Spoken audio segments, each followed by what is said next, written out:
ഈ മതപരിവർത്തനം അത് നിർത്തലാക്കണം, അല്ലെങ്കിൽ അതിനെതിരെ ശക്തമായ നിയമ ഭേദഗതി കൊണ്ടുവരണം. അങ്ങനെ ചെയ്യുന്നവർക്ക്, അത്തരത്തിൽ പ്രണയം നടിച്ച് അല്ലെങ്കിൽ മതപരിവർത്തനം നടത്തി സിറിയയിലേക്കും അഫ്ഗാനിലേക്കും ഒക്കെ പെൺകുട്ടികളെ കൊണ്ടുപോകുന്നവർക്കെതിരെ വധശിക്ഷ നടപ്പാക്കണം എന്നാണ് പല ഭാഗത്തു നിന്ന്, ന്യൂനപക്ഷങ്ങളുടെ ഭാഗത്തു നിന്നാണ് ഏറ്റവും കൂടുതൽ സമ്മർദ്ദം ഉണ്ടാകുന്നത്. ഇതിൽ BJPക്ക് മാത്രമേ എന്തെങ്കിലും ചെയ്യാൻ കഴിയൂ എന്ന് വിശ്വസിക്കുന്നവരാണ് ഇന്ത്യയിലെ ന്യൂനപക്ഷങ്ങൾ. ഈ മതപരിവർത്തനം നടക്കുന്നവർക്ക് തക്കതായ ഒരു താക്കീത് നൽകിയാൽ പോരാ, അവർക്ക് ശിക്ഷ തന്നെ നൽകണം എന്നുള്ളതാണ്. അത്തരത്തിലൊരു നിയമ ഭേദഗതിക്ക് തയ്യാറാകുമോ BJP സർക്കാർ? അല്ല, വാസ്തവത്തിൽ തയ്യാറാകേണ്ടതാണ്. കാരണം ഈ മതപരിവർത്തനം സത്യത്തിൽ ഇവർക്ക് ഇതിന് അവകാശമുണ്ടോ എന്നുള്ളതാണ് പ്രശ്നം. നിങ്ങൾക്ക് ഏത് മതത്തിലും വിശ്വസിക്കാനുള്ള അധികാരമുണ്ട്, അത് നിങ്ങളുടെ താല്പര്യമാണ്. നിങ്ങൾക്ക് ഹൈന്ദവ മതത്തിലോ ക്രൈസ്തവ മതത്തിലോ ഇസ്ലാം മതത്തിലോ ഏതിൽ വേണമെങ്കിലും വിശ്വസിക്കാം. പക്ഷേ മതപരിവർത്തനം എന്നൊക്കെ പറയുന്ന സമയത്ത് ഇങ്ങനെയല്ല. വളരെ ആസൂത്രിതമായിട്ട് ചില മതവിഭാഗത്തിൽപ്പെട്ട ആളുകൾ അപ്പുറത്തേക്ക് കൊണ്ടുപോകുന്നു. ഇന്ന് മുതൽ എനിക്കറിയാം, നമ്മുടെയൊക്കെ നാട്ടിലേക്ക് തന്നെ പല സ്ഥലങ്ങളിലും മതവിരുദ്ധ പ്രചരണങ്ങൾ നടത്തുന്ന ആളുകളുണ്ട്. അത് പ്രത്യേകിച്ച് ക്രൈസ്തവ വിഭാഗത്തിലാണെങ്കിൽ ന്യൂ ജനറേഷൻ സ്ഥാപനങ്ങളാണ് നടത്തുക. പെന്തിക്കോസ്തഭ പോലെ, യഹോവ സാക്ഷികൾ പോലെ, ആ തരത്തിലുള്ള ന്യൂ ജനറേഷൻ ഇൻസ്റ്റിറ്റ്യൂഷൻസ് പലതും ഈ തരത്തിൽ നടത്തിക്കൊണ്ടിരിക്കുന്നത് മതവിരുദ്ധമായിരിക്കുന്ന കാര്യങ്ങളാണ്. അവർ പലപ്പോഴും ചെയ്യുന്നത് ഹിന്ദുക്കളുടെ വീടുകളിൽ കടന്നു വന്നിട്ട് ഹിന്ദു ദൈവങ്ങളെ ആക്ഷേപിക്കുകയാണ്. ആ ഹിന്ദു ദൈവങ്ങൾ മോശമാണെന്ന് പറയുകയാണ്. അതിനെക്കുറിച്ച് വലിയ പ്രചരണം നടത്തുകയാണ്. മറിച്ച് അവരുടെ മതത്തെക്കുറിച്ച് എല്ലാവരും സംസാരിക്കുന്നത്. എന്തിനാണ് എനിക്ക് മനസ്സിലാവാത്തത്? ഒരു മതം എന്ന് പറയുന്നത് വ്യക്തികൾ തിരഞ്ഞെടുക്കേണ്ടതാണ്. അയാൾ ക്രിസ്ത്യാനി ആവട്ടെ, നമുക്ക് എന്താ വിരോധം? അയാൾ മുസ്ലിമാണെങ്കിൽ മുസ്ലിം ആവട്ടെ, എന്ത് വിരോധം? അയാൾ ഹിന്ദു ആണെങ്കിൽ ഹിന്ദു ആവട്ടെ, എന്ത് വിരോധം? എന്തിനാണ് ഇത്തരത്തിൽ മിഷണറി പ്രവർത്തനം നടത്താൻ വേണ്ടിയിട്ട് വീടുകളിലേക്ക് ഇവർ ഇറങ്ങുന്നത്? ആ വീടുകളിൽ ഇറങ്ങി ചെന്നിട്ട് ഇവര് ആ വീട്ടുകാരന്റെ മതത്തെക്കുറിച്ച് തെറ്റായിട്ട് പ്രചരണം നടത്തിയിട്ട് അവരെ മതപരിവർത്തനം നടത്താൻ വേണ്ടി ശ്രമിക്കുന്നു. എന്ന് വെച്ചാൽ തോൽപ്പിക്കാനുള്ള പരിശ്രമമാണ്. പഴയ കാലത്ത് ഗുരുദേവൻ പറഞ്ഞിട്ടുണ്ട്, വാദിക്കാനും ജയിക്കാനും അല്ല എന്നാ ഗുരുദേവൻ പറഞ്ഞിരിക്കുന്നത്. ഇത് അറിവെന്ന് പറയുന്നത് പരസ്പര ചർച്ചയ്ക്ക് വേണ്ടിയിട്ടാണ്. ഇത് ഒരിക്കലും ആരെയും തോൽപ്പിക്കാൻ വേണ്ടിയിട്ടില്ല. ഇത് വാദിച്ച് ജയിക്കാൻ വേണ്ടിയിട്ടില്ല. പരസ്പരം അറിയാനും അറിയിക്കാനും വേണ്ടിയിട്ടാണ് ഈ തരം മതങ്ങൾ വേണ്ടത്. ഇതിന് പകരമായിട്ട് മതങ്ങൾ ചില ആളുകൾ വാദിക്കാനും ജയിക്കുവാനായിട്ട് ഉപയോഗിക്കുകയാണ്. ഇത് ഗുരുദേവ സങ്കല്പങ്ങൾക്ക് പോലും വിരുദ്ധമാണ്. ഭാരതീയ ദർശനങ്ങൾക്ക് വിരുദ്ധമാണ്. നമ്മളുടെ വേദാന്തങ്ങൾക്ക് വിരുദ്ധമാണ്. വേദ സിദ്ധാന്തങ്ങൾക്ക് വിരുദ്ധമാണ്. ഇതിൽ ചെയ്യുന്നത് പൂർണ്ണമായിട്ട് സെമിറ്റിക് മതങ്ങൾ ചെയ്തുകൊണ്ടിരിക്കുന്നത് സ്വന്തം മതത്തിലേക്ക് ആളെ കൂട്ടുന്ന പ്രവർത്തനം അതൊരു കൂട്ടർ ഇത്തരത്തിൽ നടത്തുന്നു. മറ്റൊരു കൂട്ടർ എങ്ങനെയാണ് നടത്തുക? അത് നേരത്തെ പറഞ്ഞ മാതിരി പല പേരിലും മതത്തിന്റെ പേരിലേക്ക് ആളുകൾ വിളിച്ചുകൊണ്ട് പോകുന്നു. ആ വിളിച്ചുകൊണ്ട് പോകുന്ന ആളുകളെ ഇപ്പൊ ഉദാഹരണം, ചില ആളുകൾ സ്നേഹിച്ച് വിവാഹം കഴിക്കുന്നതിന് തെറ്റൊന്നുമല്ല, എല്ലാവർക്കും അവകാശമുണ്ട് അതിനകത്ത്. മറിച്ച് സ്നേഹിക്കുന്ന പെൺകുട്ടിയെ വിവാഹം കഴിക്കുന്നതിന് പകരം അത് വേറെ ആളെ ഏൽപ്പിക്കുക. അങ്ങനെ വേറെ ആളെ ഏൽപ്പിച്ചിട്ട് അയാൾ കല്യാണം കഴിക്കുക. എന്നിട്ട് ആ കല്യാണം കഴിക്കുന്ന പെൺകുട്ടിയും കൊണ്ട് സിറിയക്ക് കിടത്തുക. അങ്ങനെയുള്ള ചില ആളുകൾ അഫ്ഗാനിസ്ഥാനിൽ എത്തിപ്പെടുന്നു. എന്നിട്ട് അവിടെ ജയിലിലായി പോകുന്നു. ഇങ്ങനെയുള്ള പ്രവർത്തനങ്ങൾ ഒരു കാരണവശാലും അംഗീകരിക്കാൻ പറ്റില്ല. കാരണം മതത്തിന്റെ പേരിൽ നടത്തുന്ന പ്രവർത്തനം, മതം ഒരു വിശ്വാസമാണെങ്കിൽ, മതം ഒരു ദർശനത്തിന്റെ അടിസ്ഥാനത്തിലാണെങ്കിൽ, മതം ഒരു ഈശ്വര സാക്ഷാത്കാരത്തിന് വേണ്ടിയിട്ടാണെങ്കിൽ അതിനെന്തിനാ ഇത്തരത്തിൽ വാശിയുടെ ആവശ്യം എന്തോള്ളേ? എന്തിനാ മതപരിവർത്തനം നടത്തുന്നത്? എന്തിനാണത്? നിങ്ങൾക്ക് ഏത് മതത്തിലും വിശ്വസിക്കാമല്ലോ. നമ്മളിപ്പോ കേരളത്തിൽ തന്നെ പറയുന്ന 1599 ഉദയംപേരൂർ സുനഹദോസ് നടന്നത്. ആ ഉദയംപേരൂർ സുനഹദോസിന്റെ പ്രധാനപ്പെട്ട സൂത്രധാരൻ എന്ന് പറയുന്നത് ഒരു പോർച്ചുഗീസുകാരനായിട്ടുള്ള ബിഷപ്പാണ്. അയാൾ അങ്കമാലി ബിഷപ്പായിരുന്നു. അയാൾ വന്നിട്ടാണ് ഉദയംപേരൂർ സുനഹദോസ് നടത്തിയത്. ആ ഉദയംപേരൂർ സുനഹദോസിന് മുന്നേ കേരളത്തിലുണ്ടായിരുന്ന ഒരേ വീട്ടിൽ തന്നെ മുഹമ്മദും ജോസഫും നാരായണനും കൂടി ഒരു വീട്ടിൽ താമസിച്ചിരുന്നു. കേരളത്തില് ആർക്കും പ്രശ്നമൊന്നും ഉണ്ടായിരുന്നില്ലല്ലോ. ആരും പരസ്പരം മതപരിവർത്തനം നടത്താൻ വേണ്ടി പോയിട്ടില്ലല്ലോ. ഒരാൾ അമ്പലത്തിൽ പോകുന്നു, ഒരാൾ പള്ളിയിൽ പോകുന്നു, ഒരാൾ മോസ്കിൽ പോകുന്നു. അതിനെന്താ വിരോധം? തെറ്റൊന്നുമില്ല. അങ്ങനെയുള്ളൊരു സങ്കല്പം കേരളത്തെ സംബന്ധിച്ചുണ്ടായിരുന്നു. കേരളത്തിൽ അത് മാറ്റിമറിച്ചത് ഉദയംപേരൂർ സുനഹദോസിന് ശേഷമാണ്. ഇത്തരം കാര്യങ്ങൾ ശരിയാണോ? തികച്ചും മര്യാദകേടല്ലേ? നന്ദികേടല്ലേ? ഒരു രാജ്യത്തിലേക്ക് കേരളത്തിലേക്ക് കടന്നു വന്ന ഇവർ സെന്റ് തോമസിന്റെ പാരമ്പര്യമൊക്കെ പറയുന്ന ചില ആളുകൾ കേരളത്തിലേക്ക് കടന്നു വന്ന് ഇത്തരം മതപരിവർത്തനം നടത്താൻ പോകുന്ന ഒരിക്കലും ശരിയല്ല. എനിക്ക് തന്നെ നല്ല അനുഭവമാണ്. ഞാൻ ഒരിക്കലും നമ്മുടെ വർഗീയ വിധേയത്തിൽ പിതാവ് അദ്ദേഹമായിരുന്നു, ഇവിടുത്തെ ആർച്ച് ബിഷപ്പായിരുന്നു. അദ്ദേഹത്തെ കാണാൻ വേണ്ടിയിട്ട് പോയി. അദ്ദേഹത്തെ കണ്ട് സംസാരിച്ച സമയത്ത് അദ്ദേഹം പറയുന്നത്, ഈ കുഞ്ഞാട് പിടുത്തം നിങ്ങളെക്കാൾ കൂടുതൽ ഞങ്ങളാണ് അനുഭവിച്ചുകൊണ്ടിരിക്കുന്നതെന്നാണ്. ചെല്ലാനം, കണ്ണമാലി തുടങ്ങിയിട്ട് പല ഭാഗങ്ങളിലും ന്യൂ ജനറേഷനിൽ പെടുന്ന ചില മതവിഭാഗങ്ങൾ, അതായത് ഈ പറയുന്ന ക്രൈസ്തവ വിഭാഗത്തിൽപ്പെട്ട ഒരു വിഭാഗം, അവർ പണം കൊടുത്തുകൊണ്ട് ഇവർ മതപരിവർത്തനം നടത്തുന്നു. അങ്ങനെ കേരളത്തിൽ വ്യാപകമായിരുന്നു. കേരളത്തിൽ വ്യാപകമായിട്ട് പണം കൊടുത്തിട്ട് ന്യൂ ജനറേഷൻ സ്ഥാപനങ്ങൾ ഈ തരത്തിൽ മതപരിവർത്തനം നടത്തിയിട്ടുണ്ട്. അത് ഹിന്ദുക്കളെക്കാൾ കൂടുതൽ അതിൻ്റെ തിക്താനുഭവങ്ങൾ ഉണ്ടായിട്ടുള്ളത് പലപ്പോഴും ഇത് കത്തോലിക്ക സമുദായത്തിൽപ്പെട്ടവർക്കാണ്. ലത്തീൻ കത്തോലിക്കർക്കാണ്, സുറിയാനികൾക്കാണ്. അവരുടെ സാമ്പത്തികമായിട്ടുള്ള പരാധീനതകൾ മുതലെടുത്തുകൊണ്ട് അവരെ മതപരിവർത്തനം നടത്തിയിരുന്നു. ഇതൊരു കാരണവശാൽ അംഗീകരിക്കുന്ന സാധനമല്ല. മതം എന്ന് പറയുന്നത് ഇതൊരു വിശ്വാസത്തിന്റെ അടിസ്ഥാനത്തിലാണ്. നിങ്ങൾ ഈശ്വരനെ സങ്കല്പിക്കുന്നത് നിങ്ങളുടെ വിശ്വാസത്തിന്റെ പേരിലാണ്.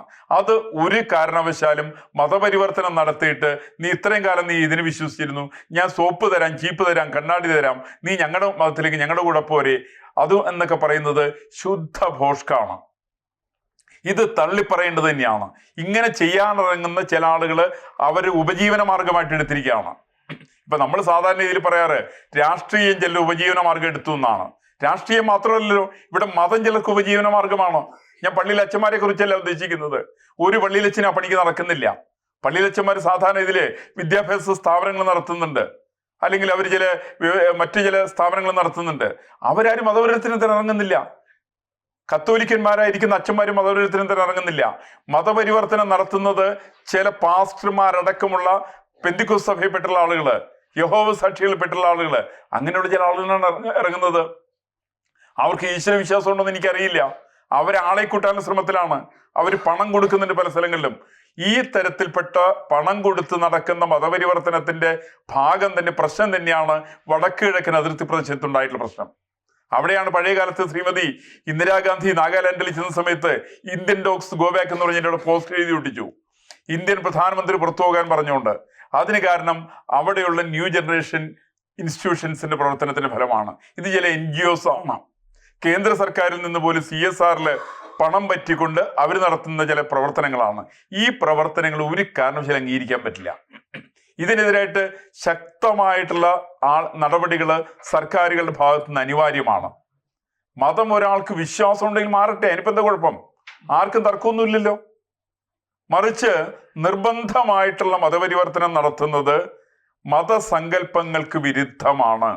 അതാണ് ഇന്നത്തെ ആധുനിക കാലഘട്ടത്തിലുള്ള ചില ഇസ്ലാമിക തീവ്രവാദികളും ചില ന്യൂ ജനറേഷൻ ഇൻസ്റ്റിറ്റ്യൂഷൻസും എല്ലാം നടപ്പിൽ വരുത്തിക്കൊണ്ടിരിക്കുന്ന അതാണ്. പക്ഷെ പരമ്പരാഗതമായിട്ടുള്ള ക്രൈസ്തവ മതവിഭാഗത്തിൽപ്പെട്ടുള്ള ആളുകളാരും ഈ മതപരിവർത്തനത്തിന് രംഗത്തിറങ്ങുന്നില്ല എന്നുള്ളതാണ് ഞാൻ വിശ്വസിക്കുന്നത്. ഈ മതപരിവർത്തനം ഇത് തന്നെയാണ് ലൗകികവാദം. പക്ഷെ ഇതില്ല, ഇത് കേസാക്കാത്തത് കൊണ്ട് ഇങ്ങനെ ഒരു സംഭവം ഇല്ല എന്ന് പറയുമ്പോഴും നമ്മൾ ചോദിക്കേണ്ട ഒരു ചോദ്യം, പിന്നെ എന്തിനാണ് ഈ പെൺകുട്ടികളെ സിറിയയിലേക്ക് അഫ്ഗാനിലേക്ക് കൊണ്ടുപോയത്? അല്ല, അതിനെക്കുറിച്ചുള്ള ഇപ്പൊ നമ്മുടെ കേരളത്തിന്റെ സർക്കാരിന്റെ കാര്യമാണ് നമ്മൾ പറയുന്നത്. കേരള സർക്കാരിന് നമ്മുടെ സർക്കാരുകളുടെ കയ്യിൽ ഇതിന്റെ കണക്കുകളൊന്നുമില്ല. പെൺകുട്ടികളെ സ്നേഹിക്കുന്ന ആളാണോ കല്യാണം കഴിക്കുന്നത്? ഒന്ന് കേരള സർക്കാർ വ്യക്തമാക്കട്ടെ. ഇവിടെ കേരളത്തിന്റെ സെക്രട്ടേറിയറ്റിന്റെ മൂക്കിന് താഴെയാണല്ലോ അവിടെ ആറ്റുകാലിൽ സംഭവിച്ചത്. ആ പെൺകുട്ടിയെ സ്നേഹിച്ച ആണോ കല്യാണം കഴിച്ചത്? അല്ലല്ലോ. കല്യാണം കഴിച്ച് മൂന്നാമതൊരാളാണല്ലോ കല്യാണം കഴിച്ചത്. കല്യാണം കഴിച്ചിട്ട് അയാൾ എവിടേക്ക് അയാൾ കൊണ്ടുപോയത്? അവിടെ സിറിയയിലേക്ക് ആട് മേയ്ക്കാൻ വേണ്ടി കൊണ്ടുപോകുന്നു. സിറിയയിലേക്ക് ആട് മേയ്ക്കാൻ വേണ്ടിയിട്ട് മാത്രമാണ് കൊണ്ടുപോയത്. ആളെ അവിടുന്ന് അഫ്ഗാനിസ്ഥാനിലേക്ക് കടത്തുന്നു. ഇപ്പൊ അവളവിടെ ജയിലിലായി. ഇങ്ങനെ എത്ര പെൺകുട്ടികളാണ് ഇവിടുന്ന് വഴിതെറ്റി പോകപ്പെട്ടിട്ടുള്ളത്. ഇതിന് കാരണം ഇതിന്റെ ഒന്നും യാതൊരു കണക്കുകളും കേരളത്തിന്റെ സർക്കാരിന്റെ കയ്യിലില്ല. കേരള സർക്കാർ ഇത് ഇല്ല എന്ന് പറയാനുള്ള തത്രപ്പാടിലാണ്. ഇത് ഉണ്ട് എന്നുള്ളൊരു വസ്തുതയാണ്. നിങ്ങളതിന് എന്ത് പേര് വേണമെങ്കിലും വിളിച്ചോളൂ. ലവ് ജിഹാദ് എന്നോ അല്ലെങ്കിൽ പ്രേമവിവാഹം എന്നോ എന്ത് പേര് വേണമെങ്കിലും വിളിച്ചോളൂ. ഏത് പേരിൽ നിങ്ങൾ വിളിച്ചാലും ഇതൊരു സത്യമാണ്. ഇത് വസ്തുതയാണ്. ഈ വസ്തുത തുറന്നു കാണിക്കുക തന്നെ വേണം. ഈ വസ്തുതയെക്കുറിച്ചിട്ട് ചർച്ചകളും അനിവാര്യമാണ്. ഇതിനെക്കുറിച്ച് ചർച്ച നടത്തുന്ന സമയത്ത് ലവ് ജിഹാദ് ഇല്ലല്ലോ എന്ന് ആണ് പോയിട്ട് പറയാ. കേരളത്തിലെ ഹൈക്കോടതിയിൽ ജഡ്ജി വരെ പറഞ്ഞ് ലവ് ജിഹാദ് ഉണ്ട്. ആ ജഡ്ജി വരെ പറയുന്ന സമയത്താണ് നമ്മുടെ ചില ഗവൺമെന്റ് വക്കീലുമാരടക്കമുള്ള ആളുകളുടെ പോയിട്ട് പറയുന്നത് ലവ് ജിഹാദ് ഞങ്ങളുടെ നാട്ടിലില്ല, ഇവിടെ അങ്ങനത്തെ ഒരു കല്യാണത്തിന്റെ സംഭവം ഞങ്ങൾക്ക് അറിഞ്ഞുകൂടാ, അതിനെ സംബന്ധിക്കുന്ന ആരും പരാതി തന്നിട്ടില്ല. എങ്ങനെ പരാതി ഉണ്ടാവുക? ഈ പരാതി പോലീസ് എടുക്കേണ്ടതാണ്. പോലീസ് യഥാർത്ഥത്തിൽ പരാതി എടുത്തിട്ടില്ലല്ലോ. പോലീസ് അങ്ങനെ പരാതി എടുക്കുന്നില്ല, കേസ് എടുക്കുന്നില്ല, അതിനെക്കുറിച്ച് അന്വേഷണം നടത്തുന്നില്ല. അതിനകത്ത് ആരും കുറ്റവാളികളായിട്ടുള്ള അവരാരും ഇല്ല. പക്ഷേ സംഭവമുണ്ട്. സാർ, ഇതിനെതിരെ കേസെടുക്കാത്തത് വോട്ട് ബാങ്ക് രാഷ്ട്രീയം എന്ന് പറയുന്നതിനപ്പുറം ഇതിൽ ചില വിഭാഗങ്ങളെ സർക്കാരുകൾ ഭയപ്പെടുന്നത് കൊണ്ടാണോ? തീർച്ചയായിട്ടും സർക്കാരിന് ഭയമുണ്ട്. ഞാൻ വേറൊന്ന് പറയാലോ. ഇപ്പൊ ജോസഫ് മാഷിന്റെ കൈവെട്ടി. ആ കൈവെട്ടുന്നതിന്റെ പ്രേരിപ്പിച്ച പ്രധാനപ്പെട്ട ഘടകം എന്താ? അതിനു മുമ്പായിട്ട് ജോസഫ് മാഷിന്റെ കൈവെട്ടുന്നതിന് മുമ്പായിട്ട് ശ്രീമാൻ MA ബേബിയുടെ വലിയ സ്റ്റേറ്റ്മെന്റ് വന്നിരുന്നു. രൂപത എന്ന് പറഞ്ഞിട്ടുണ്ടെങ്കിൽ അതാണ് പണം മേടിക്കുന്ന ആളുകളാണ്. അതിരൂപത എന്ന് പറഞ്ഞാൽ കൂടുതൽ പണം മേടിക്കുന്നവരാണ്. ഇതൊക്കെ കേട്ടപ്പോഴാണ് നമ്മുടെ ജോസഫ് മാഷ് തെറ്റിദ്ധരിക്കപ്പെട്ടു. ഇതുകൊണ്ട് എനിക്ക് എല്ലാവരും വിമർശിക്കാന്നുള്ള തോന്നൽ വന്നു. അങ്ങനെയാണ് അദ്ദേഹം മറ്റേ കെട്ടി കുഞ്ഞുമുഹമ്മദിന്റെ ഒരു പുസ്തകത്തെ കുറിച്ചാണ് അദ്ദേഹം എഴുതിയത്. ഈ പുസ്തകം കുഞ്ഞുമുഹമ്മദിന് എഴുതാൻ കുഴപ്പമൊന്നുമില്ല. കുഞ്ഞുമുഹമ്മദ് എഴുതിയ സമയത്ത് പ്രശ്നമില്ലാത്ത ആളുകൾ അതെടുത്ത് ജോസഫ് മാഷ് പാഠ്യപദ്ധതിയിൽ ഉൾപ്പെടുത്തിയിട്ട് ഒരു ക്വസ്റ്റ്യൻ പേപ്പറിലിട്ട് ചോദ്യങ്ങൾ ചോദിച്ച സമയത്ത് അത് വലിയൊരു തെറ്റായിട്ട് വന്നു. ഇതിനൊക്കെ കാരണക്കാരെന്ന് ചോദിച്ചിട്ടുണ്ടെങ്കിൽ ഇതിനകത്ത് 1-ാം പ്രതി കേസിൽ ഞാൻ മനസ്സിലാക്കുന്നത് നമ്മുടെ ബഹുമാനപ്പെട്ട അന്നത്തെ കേരളത്തിന്റെ വിദ്യാഭ്യാസ വകുപ്പ് മന്ത്രിയായിരുന്ന MA ബേബി തന്നെയാണ്. ഈ വിഷയം എടുത്തിട്ട് ബേബി എടുത്തിട്ട് വിഷയത്തെ അതിൽ വിശ്വസിച്ച അബദ്ധം കാണിച്ച ഒരു അധ്യാപകനാണ് ജോസഫ് മാഷ്. ജോസഫ് മാഷ് 2 തരത്തിൽ പെട്ടു. അദ്ദേഹം ആ പള്ളിക്കാരെ കോതമംഗലത്ത് ബിഷപ്പിനെ വിശ്വസിച്ചു. കുടിച്ചവെള്ളത്തിൽ വിശ്വസിക്കാൻ പറ്റില്ല അയാളെ. ആ ബിഷപ്പിനെ വിശ്വസിച്ചു എന്നുള്ളതാണ് ജോസഫ് മാഷ് കാണിച്ച അബദ്ധം. അതുകൊണ്ടാണ് ആ പാവപ്പെട്ട മനുഷ്യന്റെ കൈ പോയത്. എങ്ങനെയാണ് അദ്ദേഹത്തിന് ചതിച്ചത് 2 പേരാണ്. ഒന്ന് MA ബേബി അടക്കമുള്ള ഇടതുപക്ഷ പ്രസ്ഥാനങ്ങൾ അദ്ദേഹത്തെ കൊണ്ട് രൂപത അതിരൂപത എന്നൊക്കെ പറഞ്ഞു കേട്ട് വിശ്വസിച്ചുകൊണ്ട് അദ്ദേഹം ചോദ്യ പേപ്പറിൽ കുഞ്ഞുമുഹമ്മദ് എഴുതിയിരിക്കുന്ന കാര്യങ്ങൾ വസ്തുത PT കുഞ്ഞുമുഹമ്മദ് എഴുതിയത് ശരിയാണെന്ന് ധരിച്ച്, എന്നാൽ എനിക്കൂടെ ആ പുള്ളി അവിടെ ഗുരുവായൂർ MLA മറ്റോ ആണെന്ന് തോന്നുന്നുണ്ട്, അയാൾ പറഞ്ഞ് സത്യം എന്നാണ് അയാൾ ധരിച്ചത്. അയാൾ സത്യസന്ധമായിട്ട് എഴുതിയെന്ന് വിചാരിച്ചത്. എവിടെ പോയി കുഞ്ഞുമുഹമ്മദ്? ജോസ് മാഷിന് കൈപോയി കുഞ്ഞുമുഹമ്മദ് കാണാൻ വേണ്ടി പോയോ? അയാൾ MLA ആയിരുന്നില്ലേ? എന്തായാലും പോയിരുന്നത് എന്താ? അയാളെ കുറിച്ച് പ്രസ്താവന ഇറക്കിയോ? തീവ്രവാദികളെ അയാൾ കുറ്റപ്പെടുത്തിയൊന്നുമില്ലല്ലോ.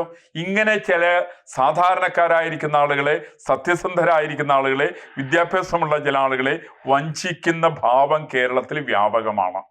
അതിൽ പെട്ടിട്ടുള്ള ആളാണ് ജോസഫ് മാഷ്. ഈ തരത്തിൽ ജോസഫ് മാഷ് മാത്രമല്ല നിരവധി ആളുകളും ഇത്തരത്തിൽ വഞ്ചിക്കപ്പെട്ടിട്ടുള്ള ആളുകളുണ്ട്. അവരെല്ലാം കുടുംബം തന്നെ വളരെ വെള്ളത്തിലായിട്ടുണ്ട്. ജോസഫ് മാഷിനെയൊക്കെ നമ്മൾ ദയനീയത തോന്നും. അദ്ദേഹത്തിന്റെ ഭാര്യ സലോമി ആത്മഹത്യ ചെയ്യുകയാണ്. ആ മകനെ അവനെ കണ്ടിരുന്നത് നമ്മുടെ ചങ്ക് ധരിക്കും. വാസ്തവത്തില് അവിടെ പോലീസ് സ്റ്റേഷന്റെ മുമ്പിൽ നിന്ന് വലിച്ചു വാരി താഴ്ത്തിട്ട് കൊണ്ടുവന്നുള്ള ആ വാളയാറിലെ SP ആയിരുന്നു സൈമൺ. അയാളിപ്പോൾ അതിനേക്കാൾ വലിയ പോസ്റ്റിൽ നിന്ന് കണ്ടയിലെത്തി. എനിക്ക് അയാളുടെ ചുമതലയിപ്പ് എന്താണെന്ന് അയാൾ റിട്ടയർ ചെയ്തൊന്നും എനിക്കറിയില്ല.